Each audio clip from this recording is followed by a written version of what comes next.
Әр министрлік өзінше патша, әр әкімдік өзінше патша, жемқорлыққа қарсы агенттікте жұмыс істеген мемлекеттік қызметкерлер жауапқа тарту керек. Оларды жұмыстан кетіру керек болса заң алдынан жауап берсін. Жұмысын істей алмасаң, жұмысыңды жүргізе алмасаң, мойында, орынды босат. Өздерінің бұқар ақпарат құралдары бар, өздерінің блогерлері бар, өздерінің шаруашылықтары бар, нақты мамандар жоқ парламент депутаттарының арасында.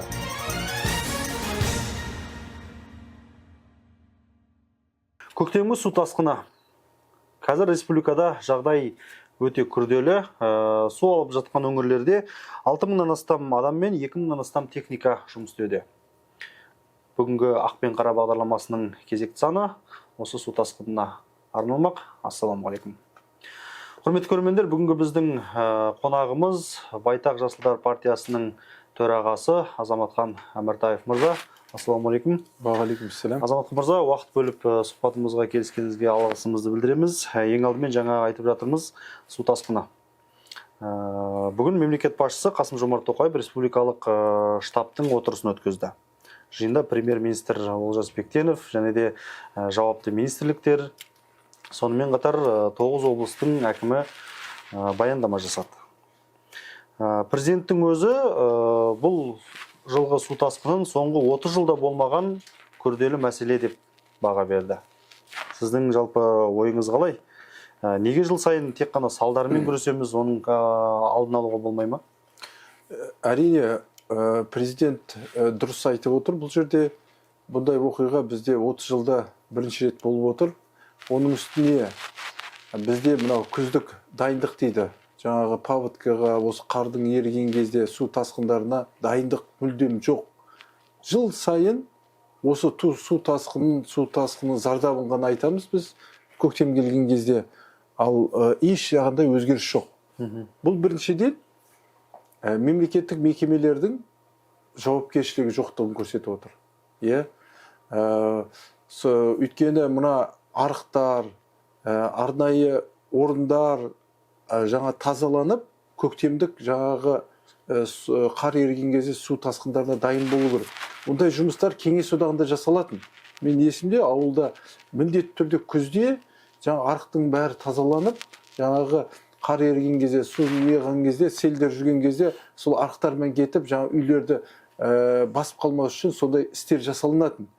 Міне қалай біз егемендік алдық, жабайы капитализмге кіргеннен бастап бізде осы нәрсе ұмытылды. Керісінше сол анау сел су тасқындары болған кезде үй салынбайтын орындарға жерлер беріліп, әкімдер жерлерді берген, сол жерге үйлер салынып кеткен. Ертең тағы да сел жүріп су тасқын болса, олардың бәрі су астына кетеді мысалға. Бұл жерде кім кінәлі? Әрине әкімшілік кінәлі, әрине мемлекет кінәлі. Өйткені мемлекеттік мекемелер ешқандай сараптама жүргізбей, бір-бірімен келіспей, жаңа қаражатқа, ақшаға жерлерді сатып жүрген. Бұл айтқан кезде бұл жерде таза мемлекеттік мекемелердің қателігі. Олардың жұмысы жаңағы концептуалды түрде дұрыс жүрмеуі, бір-бірімен байланыс жоқтығын көрсетеді. Мысалға, Қазгидромет қардың көлемін, қардың мәселелерінде ақпаратты береді. Оны жаңағы су министрлігі алғаннан кейін, оны жаңағы басқа әкімшілікке тапсырма беру керек. Әкімдіктер алдын ала дайындалу керек. Жаңа басқа да министрліктер, жаңағы төтенше жағдай министрлігі алдын ала жаңағы техникаларын дайындап отыру керек мысалға. Оның бәрі жасалмайды, өйткені бізде әр министрлік өзінше патша, әр әкімдік өзінше патша, оларды біріктіріп жұмысқа жауапкершілік келтіретін үкімет жоқ. Сондықтан соның салдары осыған жеткізіп отыр. Әрине, біз жаңа премьер-министр келген кезде, Бектенов келген кезде біз бірден түсіндік, өйткені ол көбінесе жаңағы коррупцияға қарсы, жемқорлыққа қарсы агенттікте жұмыс істеген, оның шаруашылықта бұл айтқанда тәжірибесі жоқ екенін түсіндік біз. Бірден осы жағдайға келетін білдік. Өз жағынан ол да бір өзіне сондай көмекшілерді, орынбасарларды немесе белгілі мекемелердің басшыларын өзгерткен жоқ. Сол баяғы жартас, сол жартас болып қалғаннан біз бірден білдік, осындай оқиға болатын. Оны осы Атырауда өткен ұлттық құрылтай кеңесінде мен осы туралы айттым. Үкіметпен біз мемлекеттің мүддесін белгілі жұмыстар бойынша тіл табысымай жатқан жайында айттым.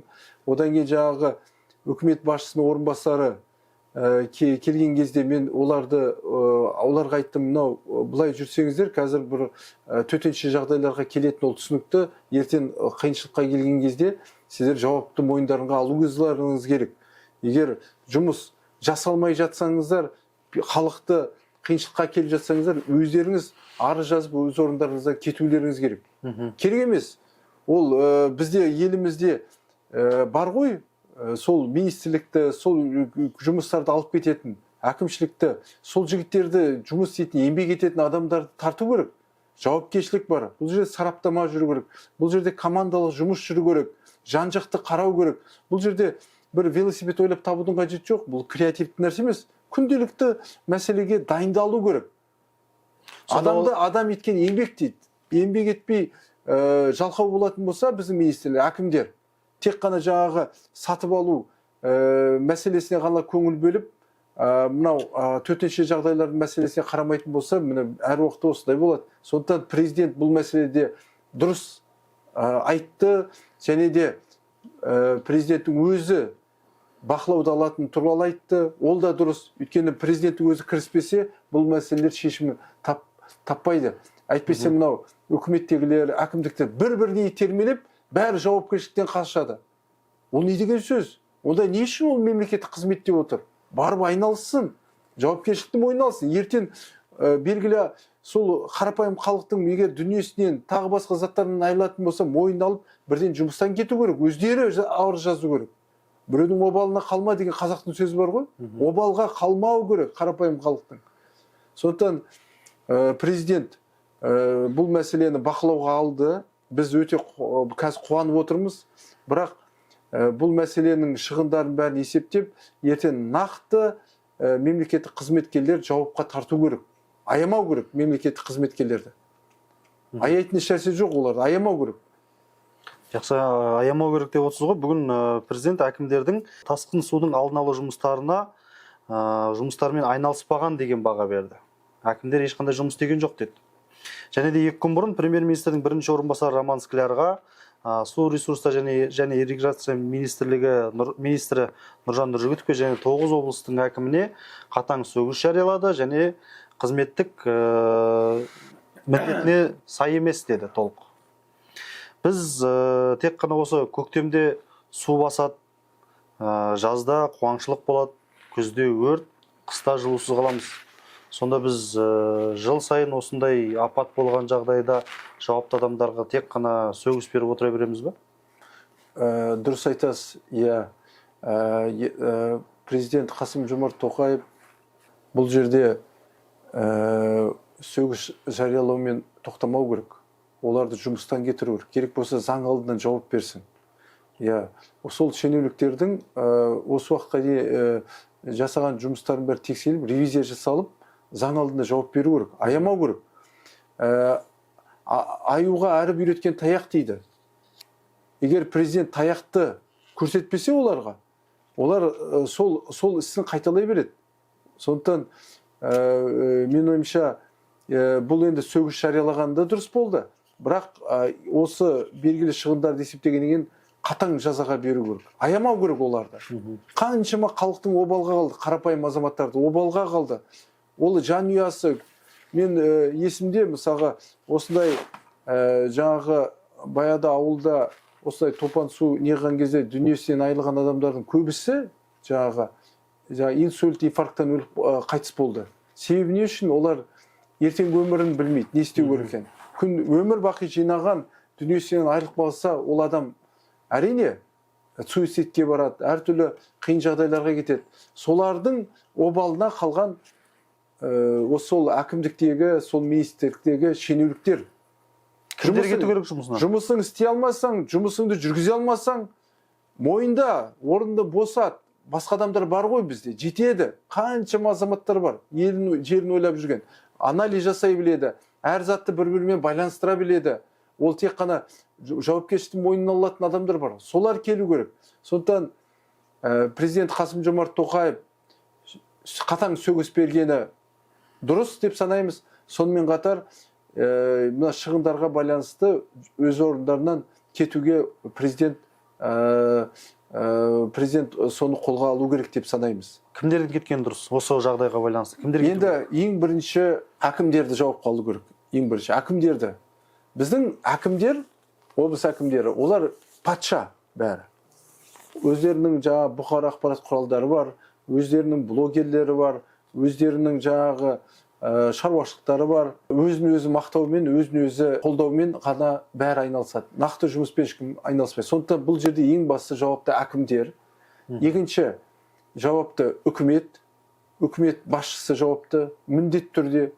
Үкімет басшысына Бектеновке президент Қасым-Жомарт Тоқаев сенім бергеннен кейін оны премьер-министр сенімді ақтау керек. Ол күндіз-түні ойлану керек. Ең мықты консультанттармен жасау керек, осының бәрін ойлау керек. Мысалы қараңыз, егер осы жағдайды алдын алатын болса, осындай жағдайға алдын ала кететін қаражатпен салдарынан алдын ала алынбай, осындай салдарға төтенше жағдайлар жеткен кездегі шығын екеуінің арасын есептейтін болсақ, 10 есе, 20 есе көп қаражат кетіп қалады. Яғни бюджетке тағы да салмақ түсіп отыр. Онсыз да бюджетімізді толтырамай отқан кезде тағы да бюджетке үлкен былай айтқанда салмақ түсіп отыр. Сондықтан сол үкіметтегі адамдар мен әкімдіктер президентті сөзін іске асырамай отыр деп айтуға болады. Бұл сонда бюджет игерудің жолы ма сонда? Иә, бір жағынан әрине төтенше жағдайлар болған кезде, қаражат бөлінген кезде, ол қаражаттың бәрін мысалы белгілі бір конкурссыз, тендерсіз мысалы жұмыс жасайтын компанияларға беруге болады да. Ол да бір мүмкін жемқорлықтың бір ықтимал түрі шығар. Сондай бір мүмкіндіктер жасау үшін де жасау мүмкін, бірақ енді менде нақты дәлелдер жоқ. Қалай болса да әкімдер мен министрлер жауапты. Жақсы, рахмет. Жалпы осы мемлекет басшысы үкімет бекіткен су ресурстарын басқару жүйесін дамытудың 2030 жылға дейінгі тұжырымдамасын сынға алды. Ол жерде бұл құжатта су тасқыны салдарынан болатын шығындардың алдын алу жүйесін азайту мәселесі оны шешуге мүмкіндік бермейді деді. Сонда тұжырымдаманы қайта қарау керек, президенттің сөзі. Ал сіздің партия осы тұжырымдаманы әзірлеуде қандай да бір септігін тигізді ма, араласты ма? Әрине, бұл су басқару министрлігінің құрылуына біздің байтақ партиясы өзінің үлесін қосты. Біз осы алдыңғы жылы көп осы бағытта сараптамалар жасап, әртүрлі жаңа дөңгелек столдар өткізіп, халықаралық тәжірибелерді біз жаңағы зерттейлей келіп президентке хат жазғанбыз. Міндетті түрде жеке бір министрлік немесе агенттік керек су басқару бойынша деп.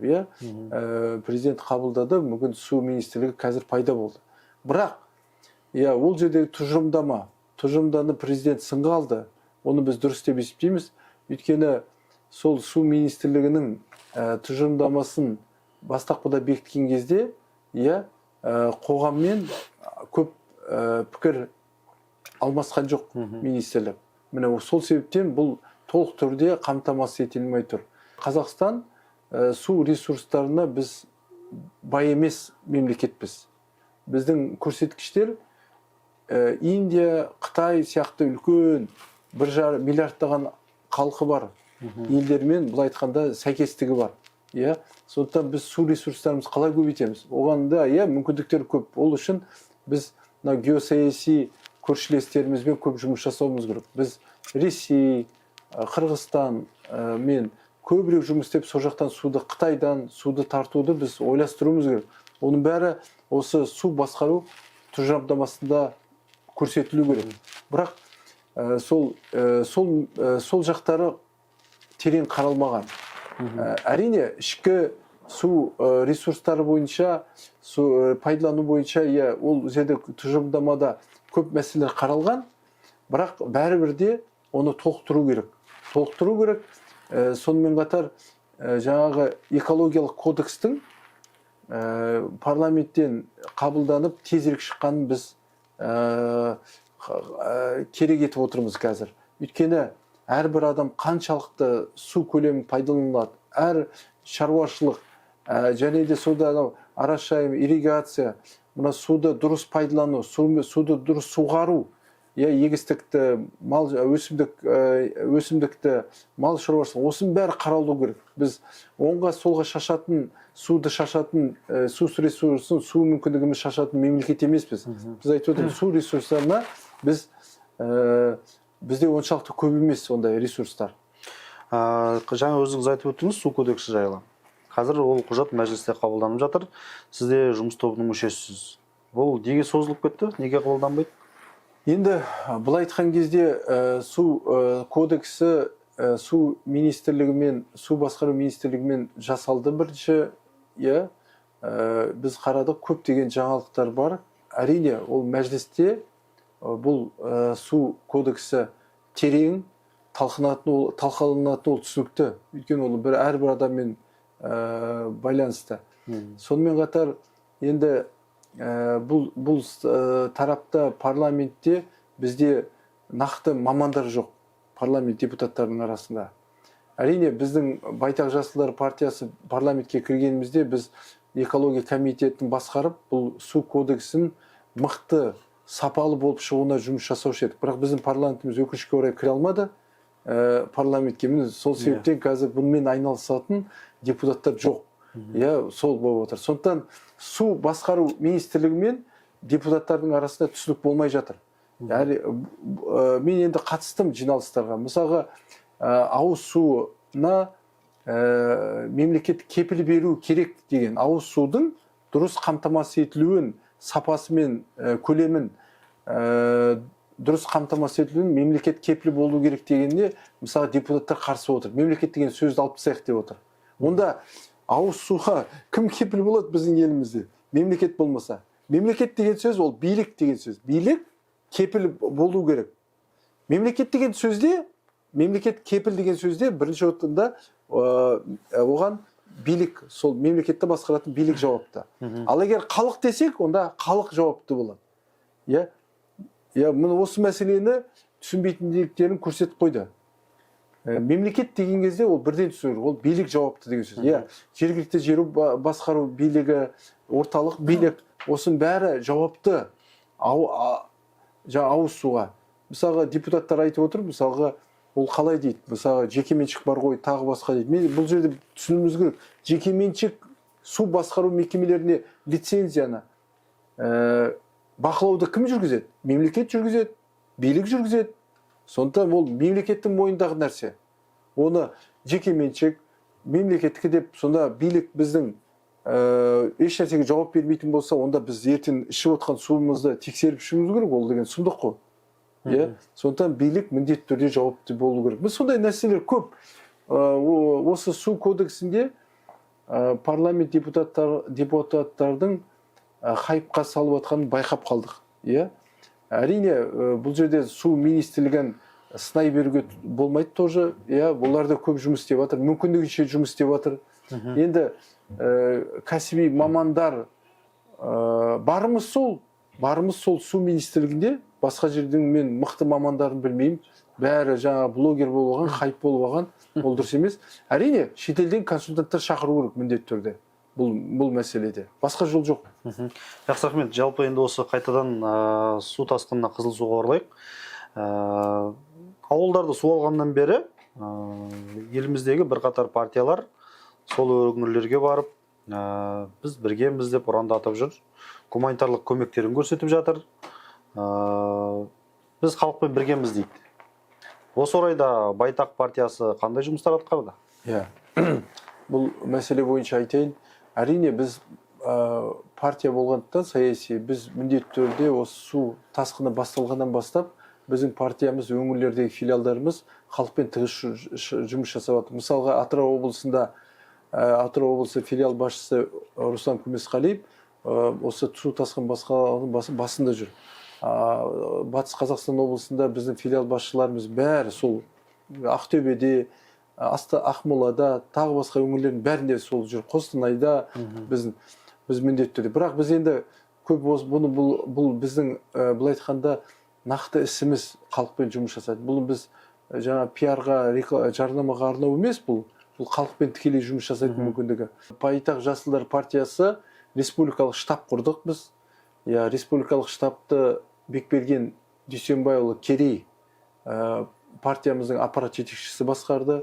Оған біздің ең мықты жаңа оперативті бағытта жұмыс істейтін мамандарымыз бәрі кірді. Филиал басшылары 7 өңірде болып жатқан 7 өңірдің филиал басшылары кірді. Сонымен қатар енді осы су тасқыны болғаннан бастап 10 ауыл су астына кетті деп жатыр. Су басып кетті. Қаншама ол жерде жатқан халықтың дүниесі сыртқа кетті. Осының бәрін енді бақылауға алу керек. Барынша жан-жақты ел болып, бір болып, бәріміз қолдау көрсетіп, бұл қиыншылықтан шығуымыз керек. Бірақ қалай да болсын, бұл мемлекеттік мекемелерге бұл бір тәжірибе болу керек. Отрицательный тәжірибе дейміз ғой, кері тәжірибе болып, осыдан олар сабақ алу керек. Егер бұдан сабақ алмайтын болса, одан кейін оларды аяуға болмайды. Аяуға керек оларды. Тағы да айтамыз, аюға әріп үйреткен таяқ дейді. Таяқсыз олардың ешқайсысы тәртіпке келмейді. Бәрі бір қожайын болған, бір патша болған, ол дұрыс емес. Халықпен жұмыс жасау керек. Халықпен мемлекеттің мүддесі үшін жұмыс жасау керек. Не ол? Қолдан босқа